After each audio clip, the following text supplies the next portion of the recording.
Her best friend, business partner, and fellow private investigator specialized in disguises, boasting a collection that would make even CSIS, Canadian Security Intelligence Service, jealous. Lana slid a hand under her wig and flapped it up and down, trying to cool herself off with a pathetic waft of warm summer air. She suspected it was the same wig she'd accidentally grabbed off Jackie's head in the self-defense course where they'd met. The memory made her laugh. Acting on instinct, Jackie had punched her in the jaw, and then, overcome with remorse, she'd collapsed on the floor, inconsolable. Her theatrics had made Lana smile for the first time since James had left. When she discovered Jackie was living on the streets, she'd offered her a place to stay, as much for her spirited company as for helping out someone in need. With Lana's help and encouragement, Jackie had turned her life around, and in return, she'd pulled Lana out of her James-induced depression and introduced her to the world of disguises. Unfortunately, Jackie hadn't warned Lana that this particular disguise might lead to death by melting in the heat of the summer sun. Sort of like last night at Carpe Noctem. Memories stirred.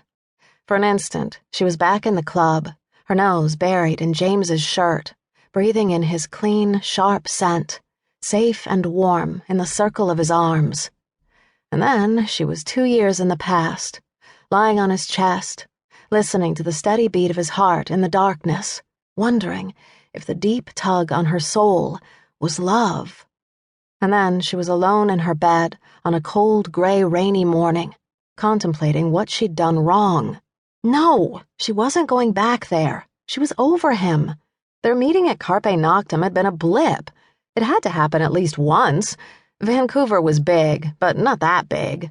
With both of them in law enforcement, they were bound to end up following the same bad guy occasionally. She would move on, just like she had before. A flash of movement in front of the clubhouse caught her attention. She focused her binoculars on the door. Damn, rider and kickstand. No Rex, no James. Not that she wanted to see James. He would be a distraction in more ways than one. Lana waggled the wig again to create a light breeze around her neck. A red curl escaped.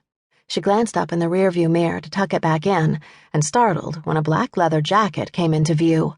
Seconds later, her door swung open, and a hand reached in and yanked her out of the car. Surveillance rule number 37. When threatened, run! Without even raising her head, Lana bolted. Heart pounding, lungs burning, she raced into the field. At least, she thought she did. As fast as she moved, her assailant was faster. Before she could take a step, his hand clamped down on her shoulder. He spun her around and pushed her against the car, trapping her with his body. Her heart pounded against her ribs. She brought her hands up between them to push him away, and her fingers fanned out over a broad expanse of hard muscle. Familiar. "Stop, Lana. I don't want to hurt you." His voice was a cool caress over her heated skin. She'd heard that voice in her dreams. She'd heard that voice last night. Good, then let me go. She lifted her head, only to meet James's furious glare. "What are you doing here?" "Airplane watching?" "Airplane watching? You?" The incredulous look on his face almost made her laugh. Almost. Self-preservation held her amusement at bay. She could sense anger simmering beneath his skin, barely contained. Although he had never hurt her before, he was different now. Rougher, less controlled, more aggressive, potty-mouthed.